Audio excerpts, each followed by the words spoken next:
Disclaimer, the views of the guests on the show are not necessarily the views of the host of the Work With Me podcast. Everything you need to discuss from the employee-employer side come to life on the Work With Me podcast. Interact with us at workwithmepodcast.com.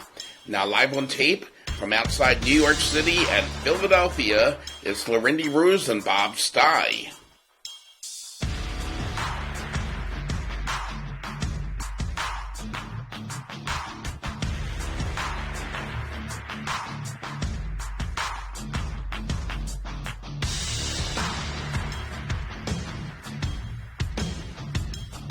Yes, my friends, we are back. How you doing, everybody? Bob Stei, Larindy Ruse, the Work With Me podcast. This monster is growing and growing and growing. A lot of great talk behind the scenes on how this podcast is going to get bigger and better each week. We'll have some announcements soon on that. Hey, I want to thank Dave Brisbis, who was our guest last week. Fantastic. And today we're excited to talk to Anthony, what his last name I know, Anthony Kazazis, or Kazazis. Which one, Randy? Kazazis? He's the director of the New York City Real Estate Expo and the founder of the New York City Networking Group. So much we want to talk to him about. You think our guests could have easier names to pronounce? We had Dave last week and remember Wid, so it's hard to pronounce names. That's why I changed my name to Stei. Reach out to us. Bob at ruseadvisors.com, Larindy at ruseadvisors.com. Any comments, questions, suggestions, we love it. We'll take it all. And yes, we are brought to you, my friends. We are brought to you by Divine Design with Elisa French. Now look, she spent 3 hours in my head last week. She should get hazard pay for that. She is wonderful. Whatever is going on with you this year, whether it be because you're home, maybe you lost your job, something's just bothering you and you're not functioning or you're not living up to your full potential, call her for a free hour consultation. She'll get you back on track. 509-638-4329, 509-638-4329, and tell her you heard about it on the Work With Me podcast. So we've got Anthony coming up in a few minutes. We got some phenomenal guests the next few weeks as well. We got a really, I don't want to go too far ahead just in case you have a cancellation or whatever, but next week, the next interview we do, wow, we're going to beat out a lot of news outlets for this. Just cross your fingers, but wow. So, instead of telling a work story today, before we get Larindy and Anthony in here, I'd like to talk about something that seems to be bothering everybody, though it shouldn't. Because of Corona, and because of our new lifestyle right now, a lot of people are working from home for the first time. I have been working from home, with the exception of a here and there stop to an office or radio station, since 2011. The thought of going to an office again is horrifying to me. I love working from home. Are there distractions? Sure. I got kids, I got pets, I got ADD, so there's always things going on. But there's so many advantages of working from home. Any of you that follow me on Facebook or LinkedIn, 5 months ago, I did write a commentary back when everybody was going home when Corona was in its prime and adjusting to it. But I kind of made a list here of why working from home is phenomenal and why I could never go back to an office, why I don't miss it. So here are my 9 reasons why this is great. And first of all, number 1, morning commutes. I'm in my kitchen table with my laptop, set up my microphone, whatever I need, within a minute. No, I don't miss banging my steering wheel and freaking out being late and sitting on I-76 in Philly for an hour. Ugh. Number 2, dress codes. I hate collared shirts, I hate khakis, and I really hate ties. Now, they always try to get you at these jobs, but guess what? You can wear jeans on Friday. Ooh, what an award. You know what my casual Fridays means? Sometimes pants. Sometimes that is. Number 3, boring conversations. You stroll into the office after sitting in traffic, put your collared shirt on, and you want to get started and get out of there. So I really don't care about you and your cousin and how you play pool all weekend. Boring. Number 4, public bathrooms. Nothing else to talk about there. Number 5, lunch at work. God forbid you want to eat alone and have a few seconds of quiet. Nope. Karen from accounting will stare at your food, ask you questions about it, and treat you like you're a zoo animal. And if you leave some of it in the fridge, who knows if it's coming back. Number 6, the meeting. Yes, the 15-minute staff meeting turns into an hour because every unfunny comedian wants to try to do their shtick. Oh, look, Ned has a comment and answer for everything. Number 7, look, I am banned from listening to the Howard Stern Show quietly, but I am sandwiched between Margaret's awful best rap mix and Fred's conspiracy talk shows. Number 8, nobody likes to leave first, and you get really nasty looks if you leave first, so you have to stare at that clock until it hits 5:01. Kind of feel like Peter in Office Space, trying to get everything off your computer before the boss comes by. And number 9, back to number 1, the ride home. So look, we're in a whole new situation. It's tough. We've all had to live our lives differently. But if this is the first time for you, enjoy your time at home working. I never want to go back to an office again. We got Anthony ready to talk to, but first, a word from our sponsor. Hi, it's Bob Stei. Look, anxiety and stress overload is very real, as life as we know it has just been turned upside down. Worldwide pandemic has triggered a stress response that has us feeling like we are falling apart. This roller coaster doesn't seem to stop. If you're experiencing panic attacks and stress burnout, causing a rapid decline in your health and ability to cope, and you've tried reading the books, getting therapy, and adjusting your diet, and yet nothing seems to stop the crushing panic and resulting fatigue, Divine Design with Alicia French can help. Through her own health and stress transformation and 6 years of experience as a functional nutrition practitioner, focused on neuro-emotional balancing, Alicia has helped hundreds of clients get their health and lives back. Call or text her today for a 60-minute consultation. 509-638-4329, 509-638-4329, and tell her Bob Stei sent you. So, Bob, we want to welcome today, I'm very excited about our guest on our Work With Me podcast today. Our guest is Anthony Kazazis. And Anthony is the executive director of the New York City Real Estate Expo, and he's also the founder of the New York City Networking Group, which he is taking global. So we always love to interview people, Bob, that are going places, and Anthony Kazazis and his organization is definitely one you want to watch. Fantastic. We're excited to interview him today and learn about his journey and how he arrived where he arrived, and it's very circuitous, and it's going to be entertaining and a lot of fun. So, Anthony, I want to ask you kind of to start with, how did you get involved with the real estate, the network group, the Expo? Tell me how this kind of all started for you way back, starting with how did you get into this crazy business? Well, thank you. First of all, thank you, Lorendi. Thank you, Bob, for having me as your guest. This is always exciting to do a podcast, and it's such an honor, especially with your company. So I'm very thankful and very grateful to be here as a guest. It pretty much started. It was started when I was young, and both my parents were. My mother was a real estate broker, and my father was a lawyer. And my mother, obviously when you're really young, you can't get licensed. You have to be at the office. You have to do a lot of chores at the office, both offices, the law office and the real estate office. And of course, I was learning the ropes in and out in the language, and I was learning the all the traits about what to do in the real estate industry. So basically, it started young. It basically started young. And it was always exciting to go to the office, of course. And I always remember, meeting all the sales agents and talking to them, listening in on the meetings, the conference meetings. So I guess I got all that at a very young age, just to sit there. Maybe they were having their coffee. Maybe I had my hot cocoa, and just listening on their conversations. So that, to me, was kind of exciting. Going to the city and helping my father with the law practice was a little bit more, harder.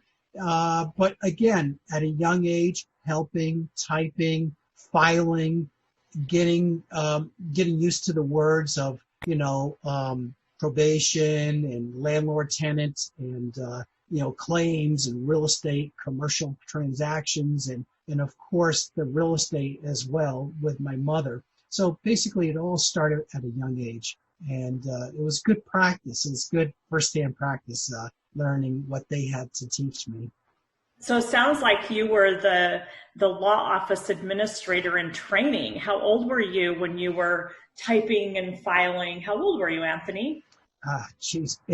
I'm telling you, it started when I was about probably 11, 12, 13, 14. And you know something, Lorendi? I never asked for a dime. Today, if I ask my kids to do one thing for me, they always ask me for a lot of money.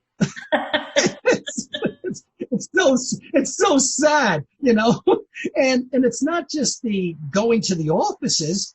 I love to come home, and I was a landscaper of heart. So I love to weed the property, rake the leaves, pick up the twigs, move the mulch as well. So I really enjoyed being a good son and helping my folks, because that was the old-fashioned days. That's what we had to do. So from there, then you went to college. You went to Elmira College. So when you went to school, what was your area of focus and study then?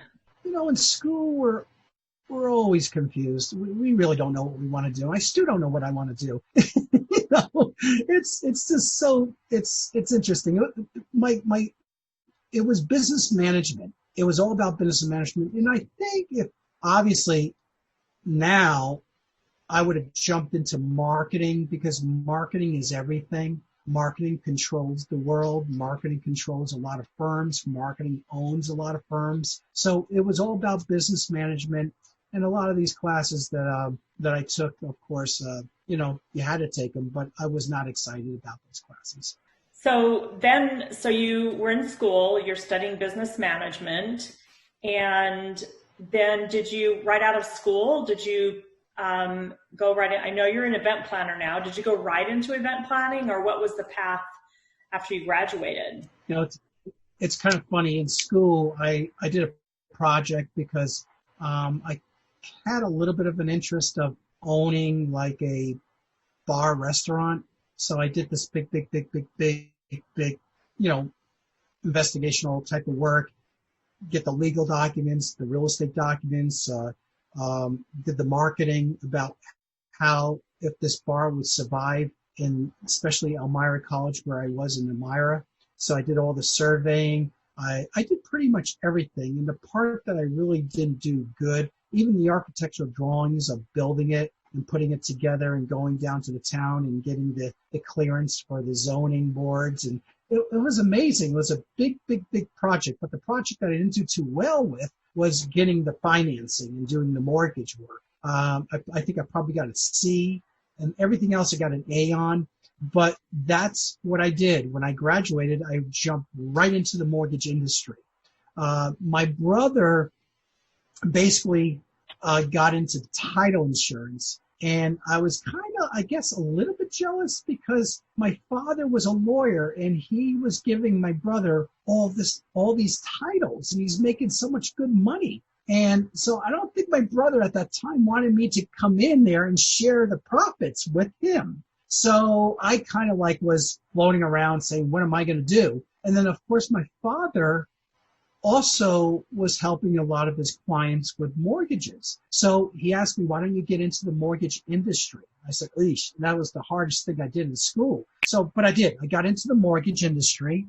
And the first company I worked for were these Koreans. And, and the crazy thing about it is that's when I really learned how to work hard. Because when I started working for them and I went to their office in Flushing, New York, they say, we'll see you later on around 11:30 for our conference meeting. I go, 11:30 past. No, 11:30 p.m., midnight. That's when we meet. We work during the day, but we have our conference rooms and our meetings at 11:30 at night. I said, are you kidding me? It's like, are you kidding? He goes, no. And these guys were really dead serious. Got there 11:30. I didn't walk out of there until 1:30, and because they're so intense. And that's how the Asians, Chinese, Asians, Koreans, these guys are like monsters. And that's how I really learned how to work hard, is through them. And so, of course, after that, working for the Atlantic Mutual Capital Corp, that company, I opened up my own company, Prota Equities. So I had a mortgage company for about 10 years, 10 or 15 years. And but basically, that's what I did. And then after the mortgage industry, I was getting tired of it because I had 30 staff people. Sometimes I was in debt. Sometimes I was making a big profit. Sometimes I was spending a little bit too much. I really wasn't a conservative type of person because I was extremely liberal with spending, and I was always getting myself into trouble, and I should have been more conservative in saving the money. So then I decided, let me try to help my brother, and I become a sales agent for my brother. So I closed the company. Actually, I gave it to another competitor, and we kept on doing mortgages on the side, but I was working with my brother in the title industry. And then, of course, the sad part about it is my brother passed away 4 years ago, and but before he passed away, I actually, 4 years before he passed away, I got involved with the trade show business, the Expo. And I said to John, this would be such a great platform to bring speakers and to bring attorneys on board without charging. I don't want to charge them a booth or charge them for speaking or sponsorship. Let's put them up there. Let's promote them. And you know what? We'll get some business out of it. And it'll be a great way to get business out of it. And basically that was my plan. I know John back then didn't believe in it, but it came true. Great deals came out of it. It happened. And the Expo went from, I would say, 100 to 500 to 2,000 to 5,000. So, it kept on growing. Now, you talked a little bit about doing expos. One of the highlights of my radio travels was I worked in a lot of different promotion teams doing events, street team events. I know how much fun they are. What is it like now, and how different it is doing these events in the Corona world? Oh, man. Well, to be honest with you, we had our date set for November 2nd. And now, of course, the hotel has agreed to release me. And that was such a big stress off my back because they could hold you liable for it. And obviously, right now, the only thing we could do as an event planner is to do what everybody else is doing, Bob, is to do webinars. And so that's the only thing you could basically do, unless you're like Tony Robbins, who does things so unique. And the other day I actually saw America's Got Talent. They did something very similar too. Behind the stage, they have like 1,000 little TV video screens right behind them with the audience. And I think Tony Robbins did something like this too. He rented a big movie theater and he put I don't know how they do it, but he put screens all around him. And that was really unique. He's right in the middle and he's out there talking. And one of my friends says he just came back from one of these Tony Robbins events and he must have had about 2,000 screens all around him. So they're all zooming in on him, watching him live perform. So that's unique. But right now for us, Bob, it's webinars the way to go. You just have to offer an amazing incentive package for people to say it's a no-brainer. Okay, we'll offer you this for this price. And I also had to create something else to give them an incentive for them to dive into it. And that was some type of a think tank that even Lorendi's a part of, where if I could offer my client 3 webinars for this price and then state to those people, my clients, that not only can I offer you these 3 webinars, it's possible that you might be on 7 other webinars as well, or possibly 10. So within a 3-month period, let's give it a shot. I'll offer you this for 3 months, and instead of 3, you may be on 14 or 15 webinars total. and then we'll try it every 3 months. So you, Bob, it's like the old story. If you're a lion, man, you better get up and you start sprinting and catch that slow gazelle, or else you're going to starve to death. And if you're a gazelle, you better get up and sprint, or else you're going to be caught by a lion and be killed. It doesn't matter if you're a lion or a gazelle. You just got to get up, and you got to run, you got to sprint, and reinvent the wheel. And that's what we're doing right now. Is everybody's reinventing that wheel, especially event planners, because we're out. Like, our business is like checkmate. We're not going to have that live show for a while. And who knows? They're talking about all these other viruses coming out. So I really don't see these events coming back to, I don't know. I hope I'm wrong. I hope it will come back, but we got to get into the virtual world now. And there's so many virtual platforms out there. But I do speak to a lot of my clients, and a lot of them are unhappy with them, especially exhibiting, but very happy with speaking as a panelist. That's working, but the exhibiting part is not really working that well. But again, each year, the virtual world will keep on changing. It'll become more 3D. You'll be more interactive. I think in the future, it's going to even get better. And that's where we are right now, Bob. Now, speaking about things like that, where you just got to work hard during some of the toughest times, you were in real estate during the housing bubble, correct? Or was it right after the housing bubble? Again, I was, you mean as an event planner? Or, yeah, any part of the real estate industry during when the whole housing market went belly up a decade ago. You know, it's kind of funny, yeah. See, I actually got into this business as an event planner, and it's funny, and it's really interesting, great story to tell. I'm not sure, I'm sure you've heard of them, Learning Annex. Did you guys both know Learning Annex when you guys, did you ever hear Learning Annex? Well, Learning Annex had a partnership with all those powerful people. Donald Trump is one of them. Donald Trump, Tony Robbins. Because right now, Learning Annex is still working with Tony Robbins. When Tony Robbins is out there doing his big shows, they're still affiliated with Tony Robbins. The only difference is that rich man, poor man fella, I forgot his name, and then Donald Trump and all these other guys, they partied, of course. You know, Trump always has a lot of different businesses, and it's, you know, and some of them make it, some of them don't. But the thing is that when they exited out of New York City, that's when 2009, and that was a problem, the big bubble back then, that's when I entered in. Now, I might have been a little bit crazy, but that's when I went in, when they walked away. So Learning Annex, it was called the Wealth Expo, still called the Wealth Expo, in Jacob Javits Center. It disappeared. It just disappeared, 2009. And I didn't know it disappeared, but that's the time when I entered in as NYC Real Estate Expo. And so I jumped in. It's the old story, you know, about if the market dies, that's when you buy. When the market tops, that's when you sell. It's the old story. Dive in, and you start building up. You just dive in. What would be your dream event to plan?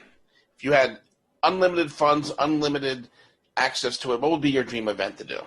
Oh, man, it's like sometimes I always think about, wow, do I really want to do real estate? You know, I think my dream event, that might be still in real estate, but like all these new developments, there used to be a show where I used to enjoy going to. And back then in the old days, they always had models. And I like the old-fashioned model buildings, like where you go to the trade show and see these beautiful skyscraper models. That was the old day. Now they got the modern day, and they got the beautiful pictures and the beautiful TV screens and the beautiful ads. But in the old-fashioned days, I was like saying, wow, I got to start doing these new development trade shows. And but of course, that disappeared as well. And Commercial Observer was doing that. Now that's Jared Kushner's, that's his business. That's the Commercial Observer. He owns that. And so basically they were doing it, and then all of a sudden they stopped doing it. I said, wow, maybe I should jump into it. But I didn't do it because that's when I realized that now it's all about, you know, monitors. And there's no reason why the NYC Real Estate, we do get a whole bunch of brand new developments coming to our show. I just got to open it up. This is the year actually where we were bringing in 60 brand new exhibitor spaces So this was going to be a great year for us. We were really excited about it, but that, of course, came to a stop. It came to a halt. So Anthony, you talked about the lion and the gazelle. So if Yes. you had to say which one you are, which one are you? Are you the lion or are you the gazelle? Well, I'm a Leo, so I was born in August. I like fantasizing about always being a lion and roaring, and so definitely a lion. And I got to get back into shape because I'm not going to catch a gazelle. You know? I think I know you pretty well, Anthony. We've known each other for a little over a year now, and I would say that's true. Correct. And I love how you're not afraid to seize opportunities, and that's really the mark of a great entrepreneur and the mark of a great leader, is that you're willing to take those risks and you're willing to look at the jungle, see what's out there, and then go for it. And that takes a lot of courage. So I've really admired, that about you. And I think it's something that our listeners can identify with as well, and how they step into the roar of themselves, right? Whether they're the lion or the lioness. So as we look at where we are presently, certainly you talked about this, that much has changed.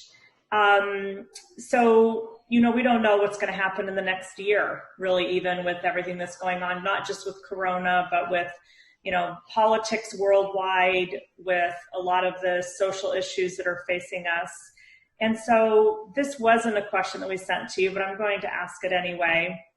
And that is, if you are able to stand on the world stage, what's one thing that you would say that would hopefully bring some hope and unifying energy to business people worldwide? Because there's a lot of fear and a lot of uncertainty, and it's paralyzing to some people. Not everyone can be the lion. Not everyone can be the gazelle. Some people have just gone back to their cages, as it were. You have the stage. What's one piece of wisdom that would bring hope and unity? If you had the opportunity to share that, what would it be? If I was on the stage right now, just to tell people, you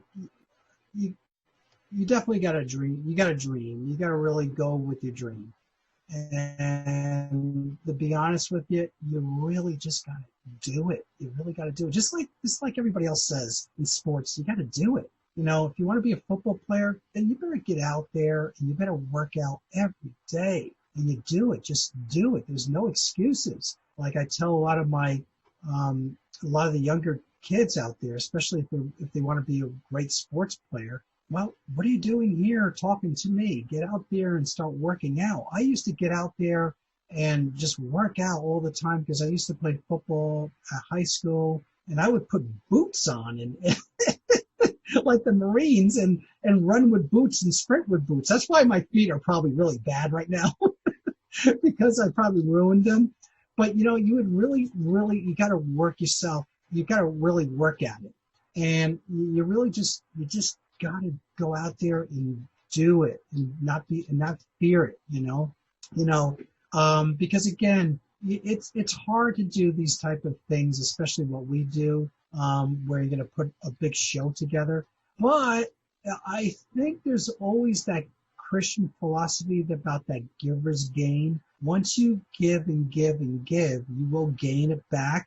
And once you win over their hearts, especially all types of people in the city that are very powerful, and they kind of stay to themselves and work with themselves. But if someone comes along and offers them the world, then they're going to go for it. They're going to start to follow you. They're going to start to love you. You gotta be aggressive. You gotta be very optimistic. You gotta definitely not fear failure. You gotta dive into it. And you would just, and like I said, obviously we're all gonna fail, but it's good that you tried it already, and now you know that you don't go in that direction anymore. You go in this direction. But you just can't be scared. You just got to aggressively attack it. And especially right now, COVID is such a, wow, look at this. What's going on? So many people are losing their jobs. Well, you know what? Maybe it's time to look at a different job, look at a different field. And me too. I have a responsibility. If I don't work hard, I either get a different job right now quickly and get out of the business, or I look at it and say, okay, let's create these other thoughts and ideas, and let's get it more powerful and get it ready for a virtual show and just make it the best virtual show out there. What's this unite everybody? It's almost like a leader. It's almost like, like Alexander the Great big Greek general. And he didn't really kill his enemies. He got them to join him. He got them to unite. And even though he conquered the Persians, he loved the Persians. The Persians were better fighters than the Greeks. He kept on criticizing his own Greek people, saying that the Persians are better than you guys, And then he kept on getting other people to follow him and follow him and follow him, like we're doing with the think tank. We're getting people to unite with us to become a stronger company. And we can all hopefully, help one another and keep on pushing off each other. And that's the only way it's going to happen. And believe it or not, if you go with this philosophy of uniting with other people as well, you're going to succeed. You're going to come out of it okay. I'm not sure where this came into my consciousness. I think it's such a great saying that I'm likely, not impossible, it's likely I didn't create it myself, but it's essentially that turn your can'ts into cans and your dreams into plans. And what I love about you, Anthony, is that you have dreams and you do know how to execute, and you're out there every day figuring out and pivoting as you need to, however you need to. And also something that you've done in bringing together the think tank is that there's this philosophy also that if you want to be more unified, create a goal or create a plan, something that it is impossible for you to do by yourself. And so what you've done with the New York City networking group that you're taking global, and you're one to watch for sure. And what you're doing with the think tank is really exercising that philosophy and putting it into action. And I think that's one of the reasons Bob and I were so excited to have you on our podcast. And I think that you provided some suggestions and some ideas, and hopefully inspired some of our listeners who may feel very uncertain right now to sow, when it gets tough and when it gets uncertain, sow deeper into those dreams for sure. So, and I know Bob has some fun questions that we love to ask at the end of this. So Bob, let's go to those fun questions. All right, Anthony, I've put a lot of pressure on you talking about some bad things today, but now guess what? I'm putting you on a stranded island. Now, I don't know how from New York you're going to a stranded island, but we haven't figured that out yet. So you get to choose one and only one thing in the following category. So the rest of your life, you're either going to eat just one food or one type of cuisine. What's it going to be, Anthony? If it's going to be one food, I'm over here in Michigan right now, Bob, and the pizza over here really is terrible. It's terrible. I think it's terrible. I can't believe when we were in New York, we took the pizza for granted, Bob. We really did. We come over here to Michigan. My son is killing me every day about pizza. Just a simple cheese pizza, plain cheese pizza. Over here, everything's that thick, Bob. It's so disgusting. So probably a good pizza, because there's so many gourmet pizzas in New York. It's definitely pizza. And I know I'm biased because of where I went to college, but I always plug Broadway Joe, 242nd and Broadway in the Bronx, best pizza in the world. You get one book. You get to read over and over again. What's it going to be? Yeah. One book, read it over and over and over. Oh, boy. Jeez, that one book. It's called The 10,000.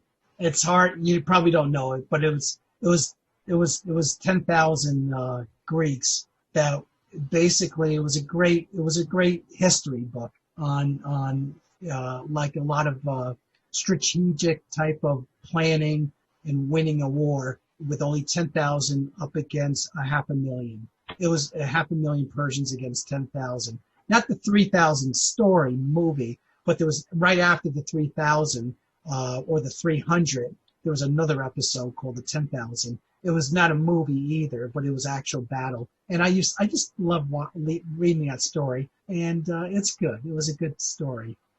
How about one movie? Oh, geez, one movie. You know, it's so funny. Again, I'm all about history. Braveheart, Gladiator, one of those. I'm not sure. Braveheart was just so beautiful. You know, the music, it was sad. It was really interesting. But probably Braveheart. One TV show or one TV show series? Last Kingdom. Are you guys, Netflix, are you familiar with it? Mm-hmm. Bob? Yes. I love it. Last Kingdom. I watch it over and over and over again. I love it. Yeah. And then you get to listen to either one singer or one group, all their music collection. What's it going to be? Well, I was a big fan of Barry White. I could listen to Barry White all day long. Barry White. I still love him. I still love him. But there are a lot of great singers, man. There are so many great singers, but I don't know. I think Barry White. You know, it doesn't sound like a bad life eating pizza, listening to Barry White every day. It could be a lot worse. Yes. Where can people reach out to you? Well, the company, it's www.nycnetworkgroup.com, www.nycnetworkgroup.com. And that they could definitely go onto our website. There's a contact sheet right there where they could reach out to me and say hi if they have any questions. And I'd love to speak to anybody who has an interest in, especially being a part of the Expo. Well, Anthony, we do appreciate your time, and thanks so much for hanging out with us in the Work With Me podcast. Oh, Bob, this is fantastic. Thank you. Thank you, Lorendi, as well. Thank you. If you would like to be a guest on this podcast, get more information at workwithmepodcast.com. Original music and score by Mark Ruse. This broadcast has been produced and engineered by Bob Stei. The Work With Me podcast. Copyright 2020, Ruse Advisors.